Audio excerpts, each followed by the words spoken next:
जय हिंद मेरे प्यारे विद्यार्थियों, स्वागत है आप सभी का आज के लेक्चर में। देखिए, आज हम फास्ट ट्रैक में लेकर आए हैं आपके लिए न्यूटन्स लॉ ऑफ मोशन यानी कि NLM।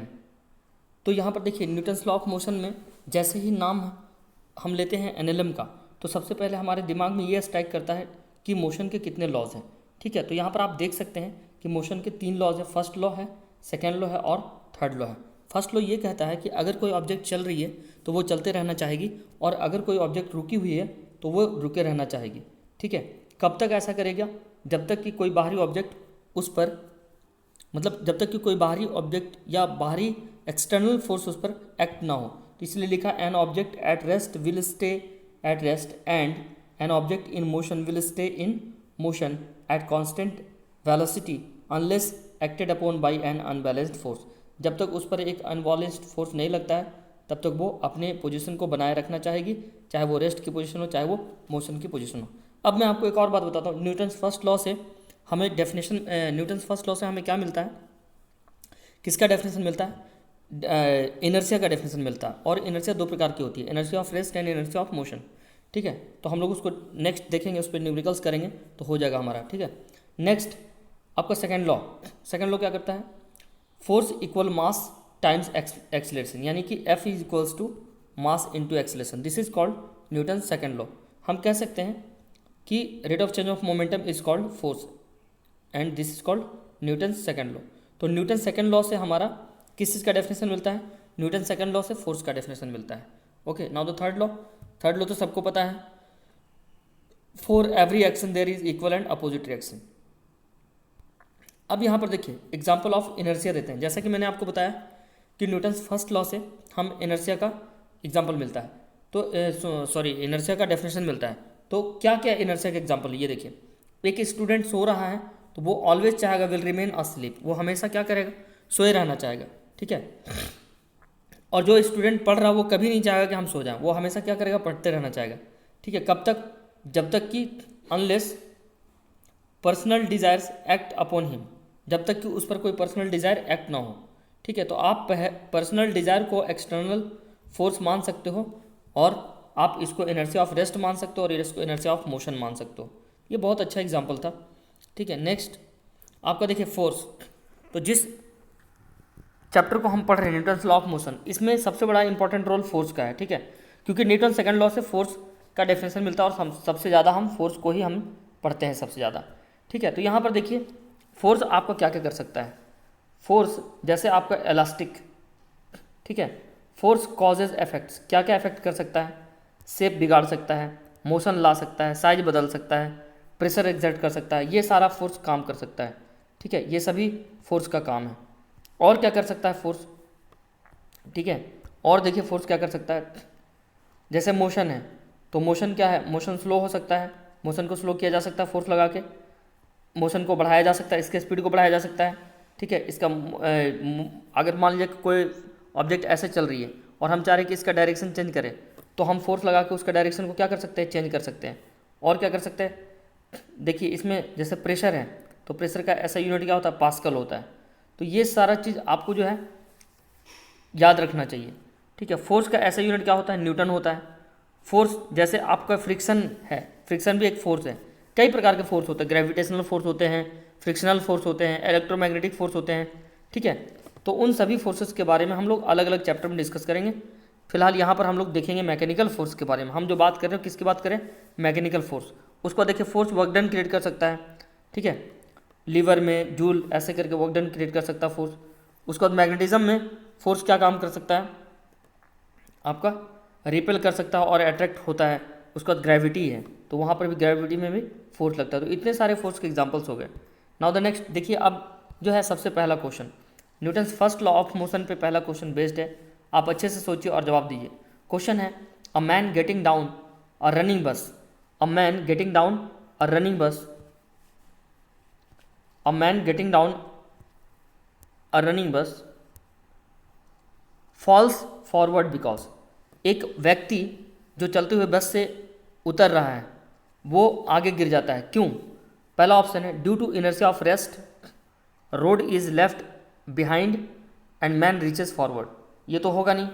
नेक्स्ट जो ऑप्शन है आपका due to inertia of motion, part of body continues in motion in forward direction while feet comes to rest as soon as they touch in the road।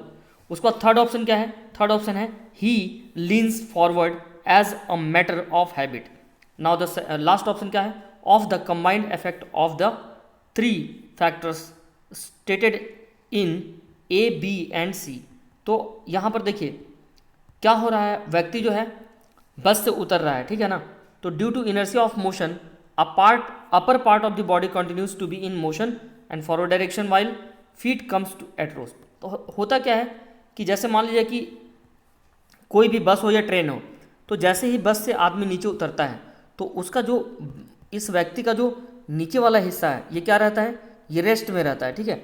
और ऊपरी हिस्सा जो है ये मोशन, क्योंकि बस क्या है, मोशन में है। और अगर बस मोशन में है तो बस के साथ ये व्यक्ति पूरा जो है, जो बॉडी है वो पूरा क्या आ जाएगा, मोशन में आ जाएगा। बट ये जैसे ही पैर इसका ज़मीन पर आएगा तो इसका जो पैर है वो रेस्ट में आ जाएगा, बट ऊपरी हिस्सा जो है शरीर का वो अचानक से मोशन में रहेगा। तो ड्यू टू दैट वो उसका जो सर है वो कहाँ जाना चाहिए, आगे जाना चाहेगा, तो वो क्या करेगा, गिर जाएगा ज़मीन पे, ठीक है। तो ये एक रीज़न होता है। नाउ द नेक्स्ट आपका क्वेश्चन है, बोला Newton's first law of motion describes the following. क्या डिस्क्राइब करता है? एनर्जी को डिस्क्राइब करता है, वर्क डन को डिस्क्राइब करता है, इनर्शिया को डिस्क्राइब करता है, मोमेंट ऑफ इनर्शिया को डिस्क्राइब करता है, ठीक है। तो यहाँ पर देखिए कंफ्यूज करने के लिए क्वेश्चन दिया गया है। जब भी न्यूटन्स फर्स्ट लॉ का बात होती है तो हमें सिर्फ और सिर्फ क्या याद रखना चाहिए, इनर्शिया को डिफाइन करता है, ठीक है। ये मोमेंट ऑफ इनर्शिया नहीं, ये आगे पढ़ना है आपको, ठीक है। मोमेंट ऑफ इनर्शिया अलग ही चीज़ होता है। मोमेंट ऑफ इनर्शिया को हम लोग आई से डिनोट करते हैं, ठीक है। और मोमेंट ऑफ इनर्शिया बहुत सारी चीज़ों पर डिपेंड करता है, बट इनर्शिया जो है मास पर डिपेंड करता है। जितना ज़्यादा बॉडी का मास होगा उतना ज़्यादा इनर्शिया होगा। Now the next question number 3 is Newton second law. अब देखिए न्यूटन सेकंड लॉ पे कुछ क्वेश्चन अरेंज किया गया है। क्या क्या क्वेश्चन हो सकता है न्यूटन सेकंड लॉ पे? पहला क्वेश्चन है Newton second law gives the measure of. क्या देता है न्यूटन सेकंड लॉ, क्या बताता है?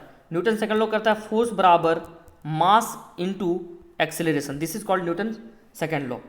तो हमें ये क्या देता है, हम कह सकते हैं कि फोर्स ही देता है। अब यहाँ पर देखिए कई लोग ये सोचते होंगे कि सर फोर्स बराबर तो ऐसा भी रहता है सर, mv माइनस mu और बाई t, तो फिर तो मोमेंटम भी कह सकते हैं। बिल्कुल नहीं, आप ध्यान रहे, हम mv माइनस mu को, ये मोमेंटम नहीं है, ये this is called change in momentum. अगर ये रहता rate of change of momentum तब यहाँ पर ये सी ऑप्शन सही हो जाता है, बट हमारे पास सी ऑप्शन क्या हो जाएगा, गलत। और एक्सीलरेशन तो बिल्कुल भी नहीं मिलता है इससे, ठीक है, क्योंकि हम फोर्स लगाते हैं तो एक्सीलरेशन डेवलप होता है। तो हमें क्या मिलता है, फोर्स ही मिलता है। एंगुलर मोमेंटम तो होगा ही नहीं, ये आगे है, ठीक है। तो ये सारा चीज़, तो न्यूटन सेकंड लॉ से हमें क्या मिलता है, न्यूटन सेकंड लॉ से हमें फोर्स का डेफिनेशन मिलता है, यानी option B is the correct option.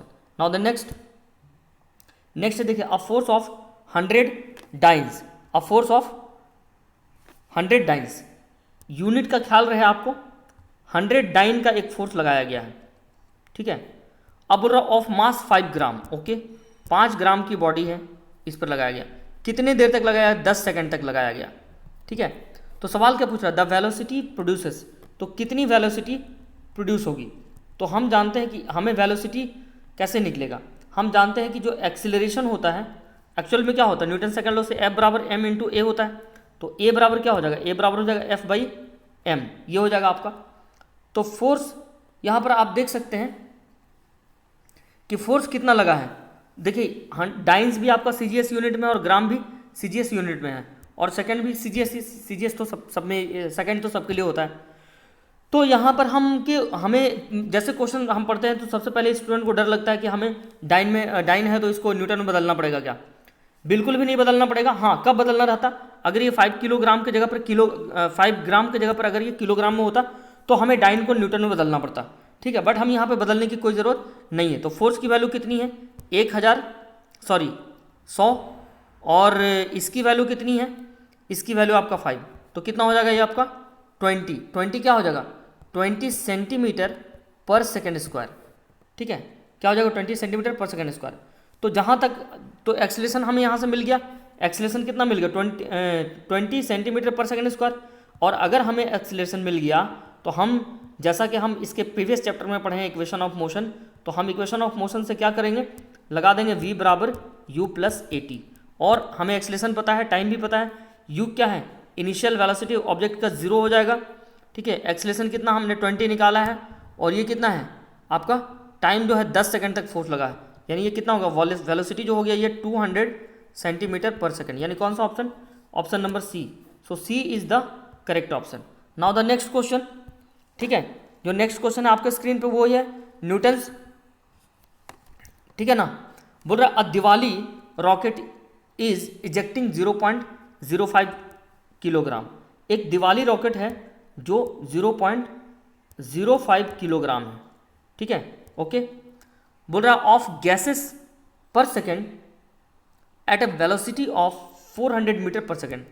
बोल रहा है कि एक रॉकेट है, ठीक है, और रॉकेट जैसे ये ऊपर जाता है तो ऊपर जाते वक्त 0.05 किलोग्राम पर सेकेंड, ठीक है, के स्पीड से 400 मीटर पर सेकेंड के स्पीड से इतना आपका गैस रिलीज करता वो। तो बोल रहा है कि द एक्सिलरेटिंग फोर्स क्या होगा। ठीक है, आपको मैं बता दे रहा हूं कि जब भी आप रॉकेट का केस पढ़ें तो रॉकेट का केस में ऑलवेज याद रखें कि रॉकेट जब हम लोग पढ़ते हैं तो रॉकेट में हमें मोमेंटम का कॉन्सेप्ट जरूर लगाता है, ठीक है। अब वो चाहे किसी भी तरीके से लगा दे। तो यहाँ पर देखिए हम कैसे सोचेंगे, हम यहाँ पर सोचेंगे फोर्स बराबर क्या होता है, फोर्स बराबर होता है कि ऐसा होता है मास इंटू एक्सीलरेशन, ये होता है न्यूटन सेकेंड लॉ, ठीक है। तो यहाँ पर न्यूटन सेकेंड लॉ में हम इसको ऐसे लिख सकते हैं, मास को ऐसे लिख सकते हैं और यहाँ dv बाई dt लिख सकते हैं, ठीक है।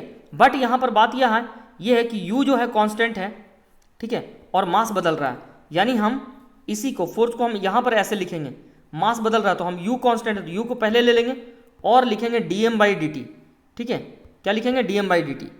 तो यहाँ पर देखिए आपका जो u है वो आपका 400 दिया जो कि कांस्टेंट है, और dm बाई dt कितना दिया 0.05 दिया है, तो 0.05 दिया है, ठीक है। तो पॉइंट हटाएंगे तो ऊपर नीचे 10 आ जाएगा, सॉरी 100 आ जाएगा, तो 1 0 2 0 खत्म, 5 4 जाए 20, यानी कि क्या आ गया 20 न्यूटन आ गया।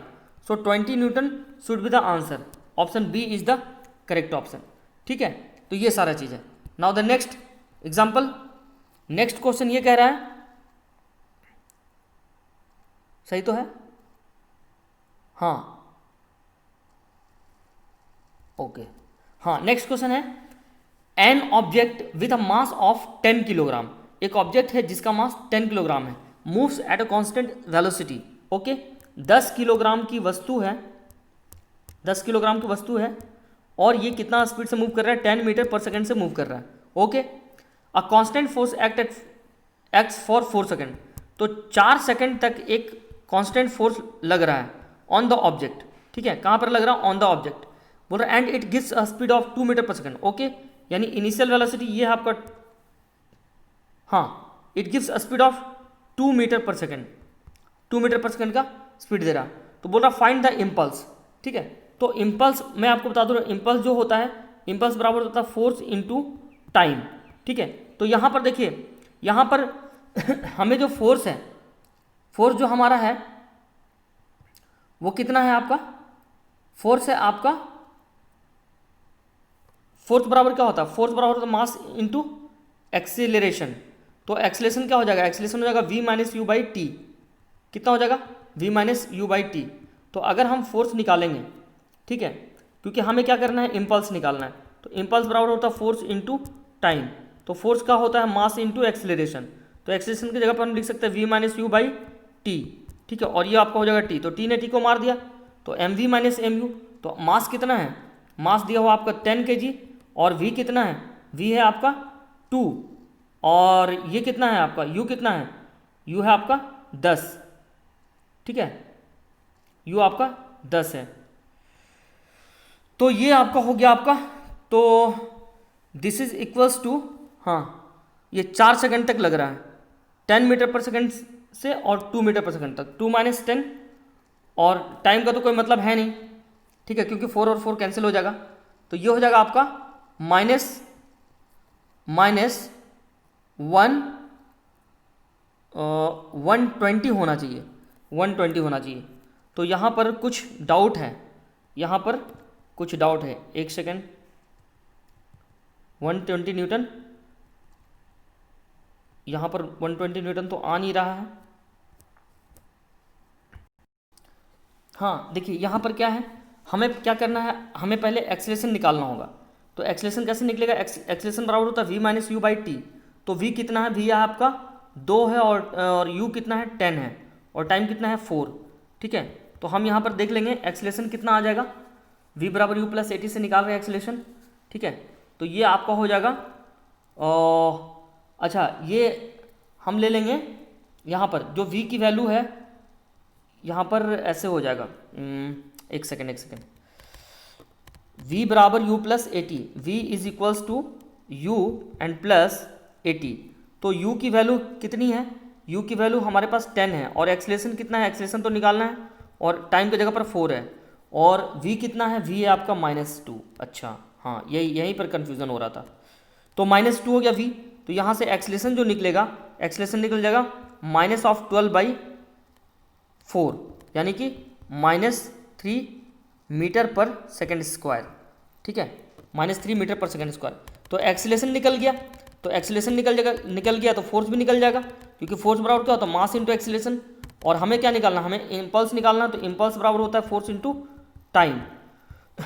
तो मास इंटू एक्सेलेरेशन, तो यहाँ पर देखिए मास कितना है, मास आपका 10 किलोग्राम और एक्सेलेरेशन कितना निकला है, -3 निकला है और टाइम कितना है, टाइम है आपका 4।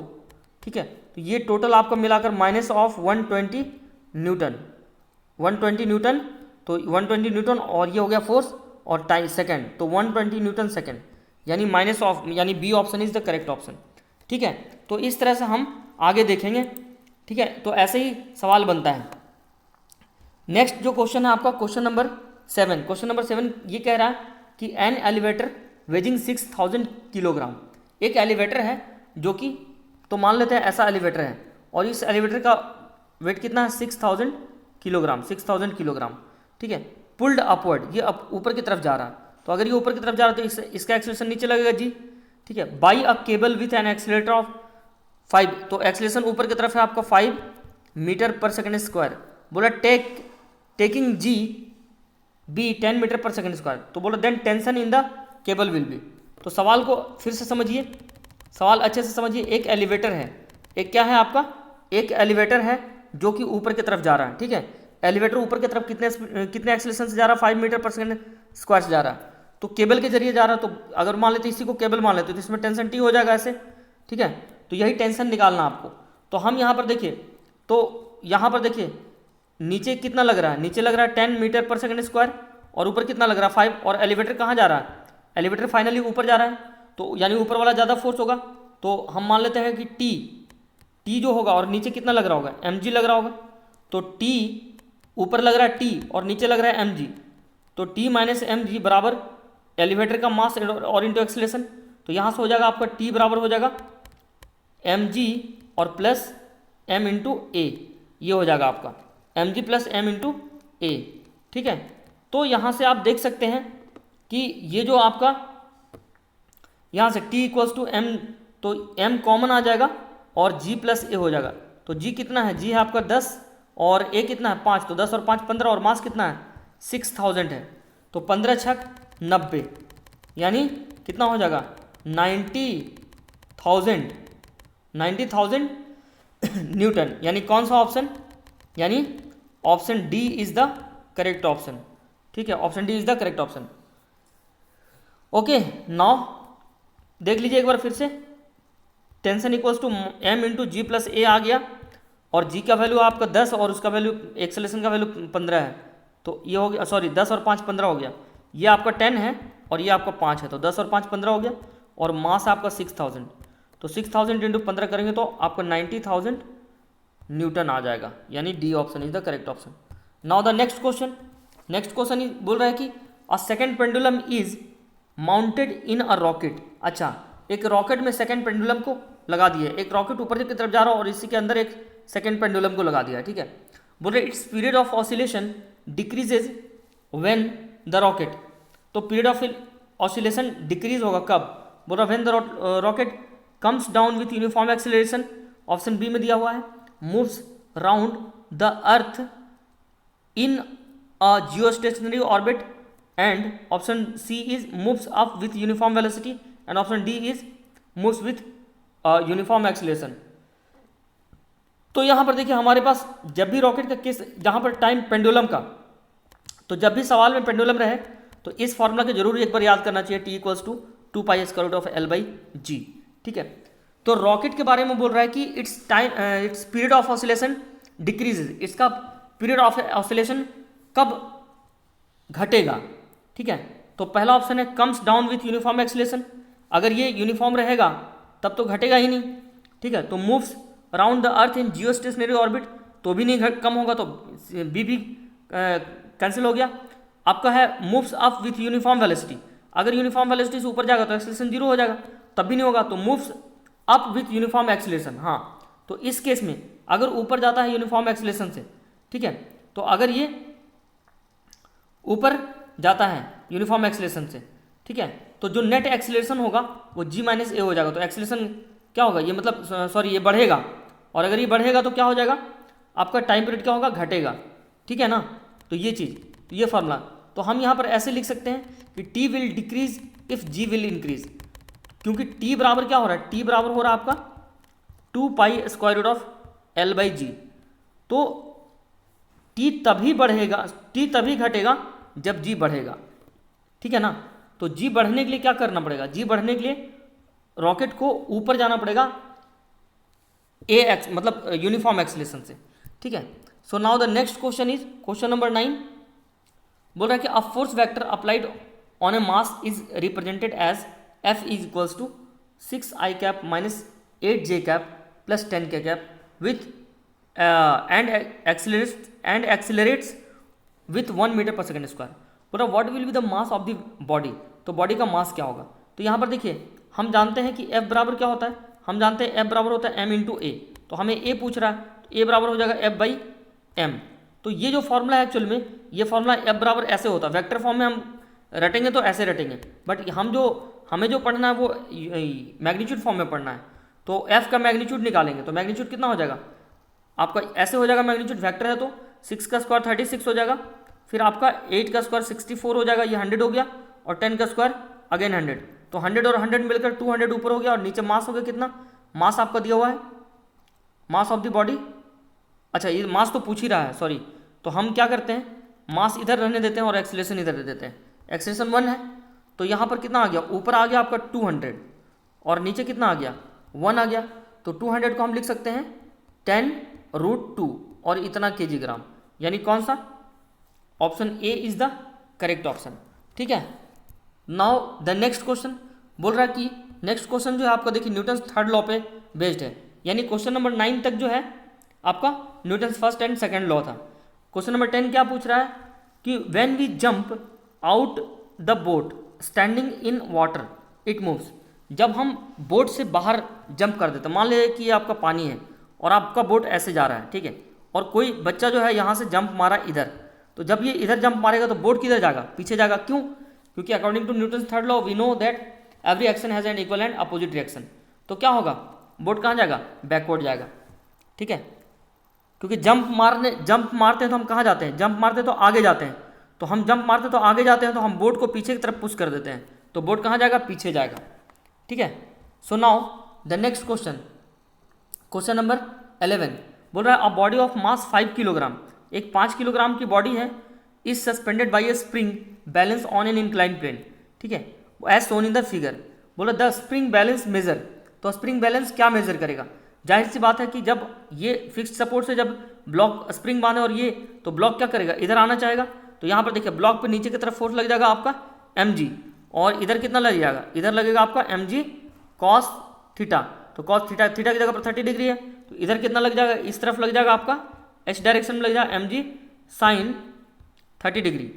तो स्प्रिंग क्या फील करेगा, स्प्रिंग में टेंशन होगा, और स्प्रिंग कितना टेंशन फील करेगा, क्योंकि स्प्रिंग क्या करेगा, ब्लॉक को रोक के रखेगा, तो एक समय ऐसा आएगा जब दोनों रुक जाएगा।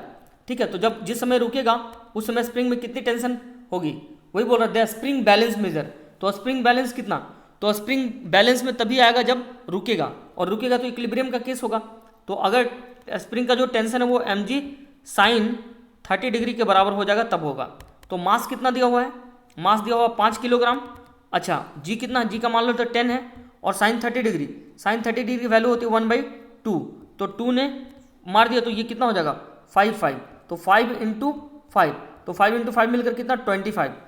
यूनिट क्या होगा न्यूटन, क्योंकि टेंशन है, टेंशन का यूनिट न्यूटन होता है, तो 25 newton is the correct answer.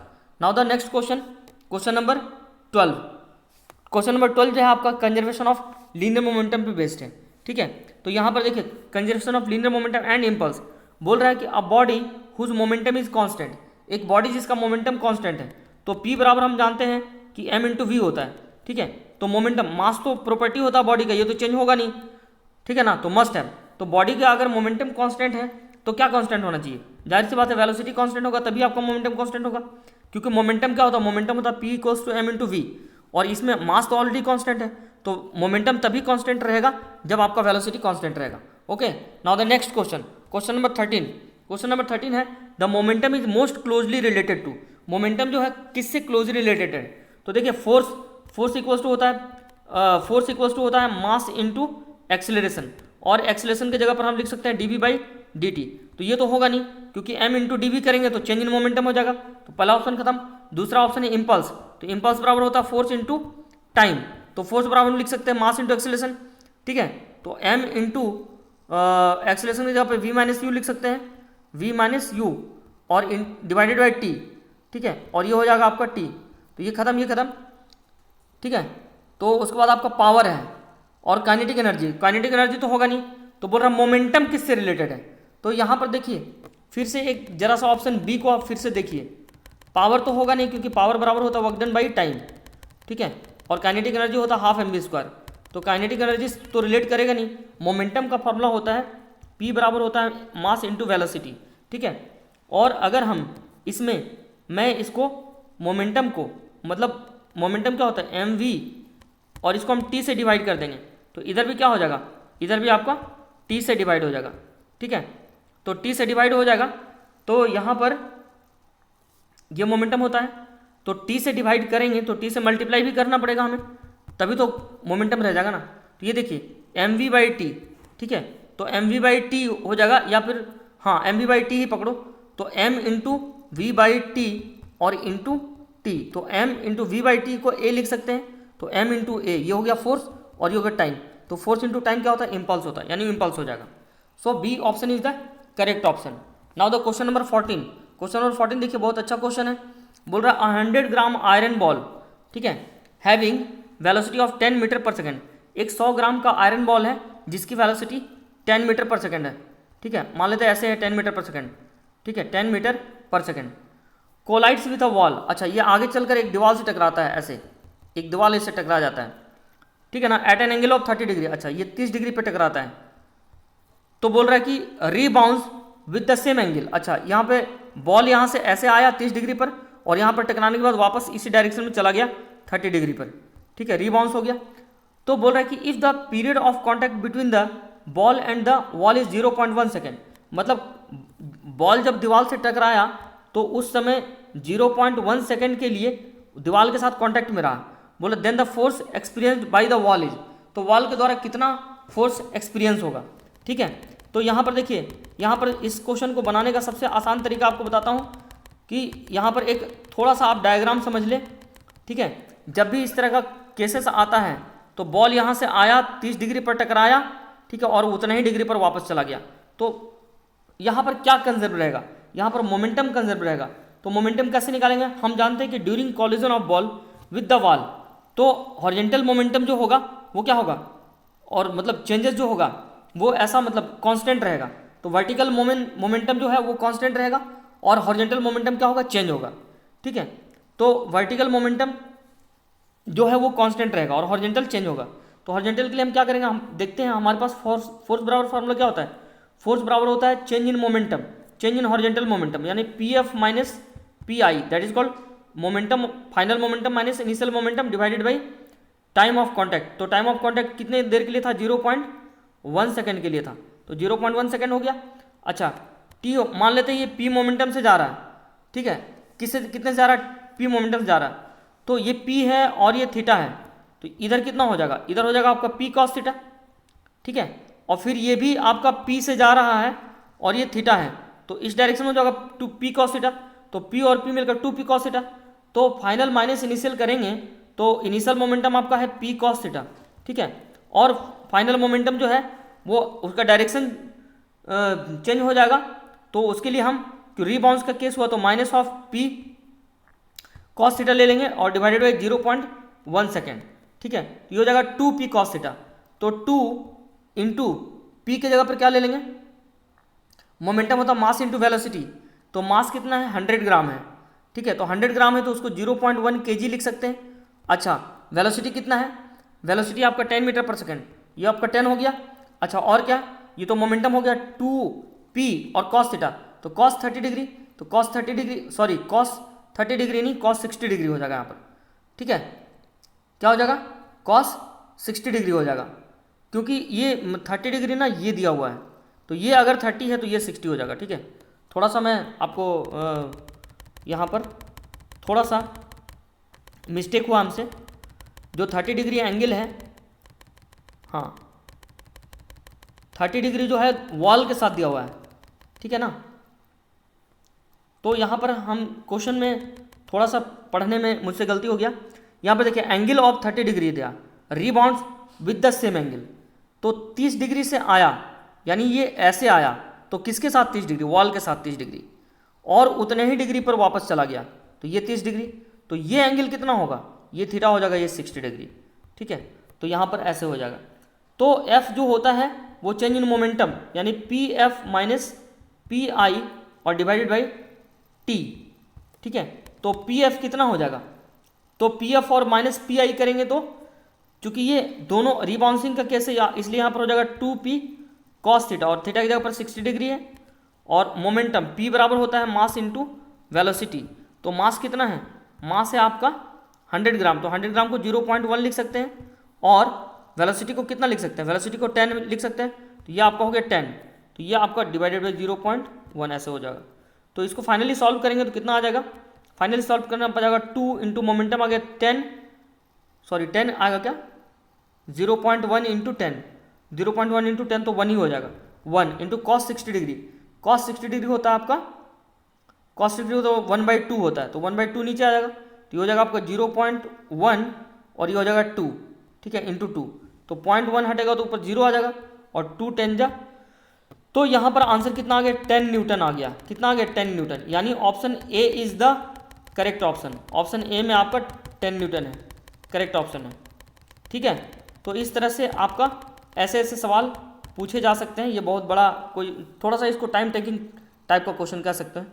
Next जो क्वेश्चन है आपका ऐसा है, आपका बोल रहा है a block is kept on friction less incline surface, एक ब्लॉक जो है फ्रिक्शन लेस इंक्लाइन सरफेस पे रखा हुआ है, जो कि आपका ए एक्सेलरेशन से इधर जा रही है, ठीक है कौन जा रही है एक्सेलरेशन से, ये पूरा ब्लॉक चल रहा है, ठीक है, बोल रहा है with an angle of alpha, तो ये अल्फा एंगल है, the incline is given an acceleration A to keep the block stationary then A is equal to, ठीक है, तो बोल रहा है कि कितना इस पे एक्सेलरेशन लगे ताकि जो है ना, the incline is given an acceleration A, the incline is given an acceleration A, तो इंक्लाइन को ए एक्सेलरेशन दिया गया, मतलब कहने का मतलब है ये कितना एक्सेलरेशन से चले ताकि ये जो ब्लॉक है वो रेस्ट में रहे, तो अगर ब्लॉक रेस्ट में रहेगा तो जरा सोचिए इसका वेट कहाँ, नीचे की तरफ mg, और अगर ये mg है, ठीक है, अगर ये mg है तो इस डायरेक्शन में एक फोर्स लगेगा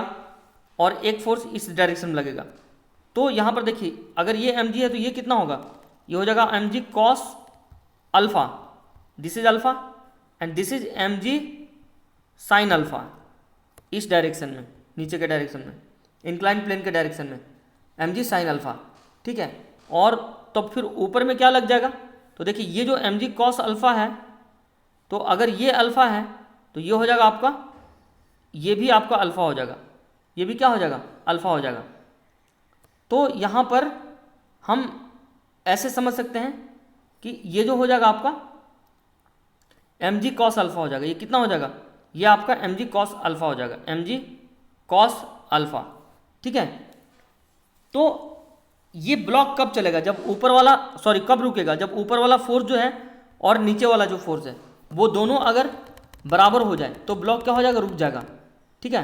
तो हम मान लेते हैं कि ब्लॉक का मास m है, हम क्या मान लिए, ब्लॉक का मास मान लेते हैं m है, ठीक है, और इसका वेट क्या है, नीचे काम कर रहा है mg, और ऐसे इसका एक्सेलरेशन हो जाएगा, इधर हो जाएगा आपका mg sine theta, mg sine alpha, तो इधर हो जाएगा आपका mg कॉस अल्फा। देखिए ये mg है तो इस डायरेक्शन में, क्योंकि ब्लॉक जो है ऑलवेज, ब्लॉक जो फील करेगा m इंटू ए, वो किस डायरेक्शन फील करेगा, इस डायरेक्शन में फील करेगा, ठीक है।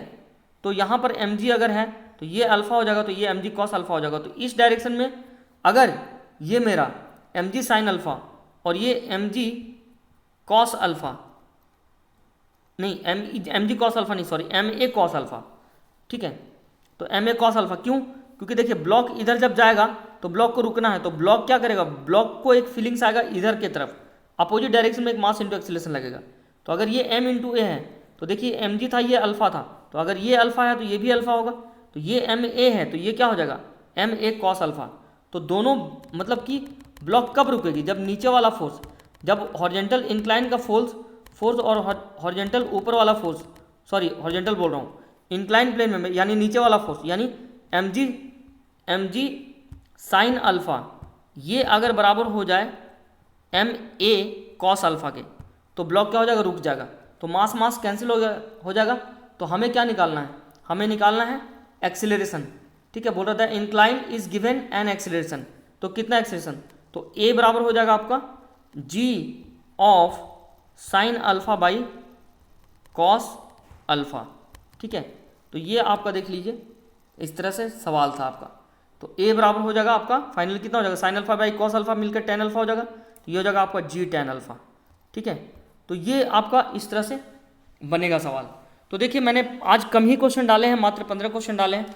अगर आपको लगता है कि हमें और भी क्वेश्चन डालना चाहिए तो प्लीज़ कमेंट बॉक्स में कमेंट करिए, या आप मेरे व्हाट्सएप नंबर 7870 पे आप ये करिए 78701843, सॉरी 7870184583, ये मेरा व्हाट्सएप नंबर है। इस पर आप मुझे व्हाट्सएप करिए कि सर और क्वेश्चन चाहिए इस चैप्टर पे, तो मैं आपको इस पर और क्वेश्चन अपलोड करूँगा। और अगर आपने रिप्लाई नहीं दिया तो मैं समझ लूँगा कि आप ये सफिशिएंट है आपके लिए, ठीक है, और आपको और ज़्यादा सवाल नहीं चाहिए, ठीक है। मैंने कुछ सिलेक्शन किए हैं, हो सकता है कि ये टू द पॉइंट ना फील हो आपको, बट आप ये चीज़ फील करना थोड़ा सा, ठीक है। इसको आप सॉल्व करिए, हर एक क्वेश्चन को खुद से सॉल्व करिए। तो ये आज का लेक्चर था। ओके, थैंक यू, धन्यवाद।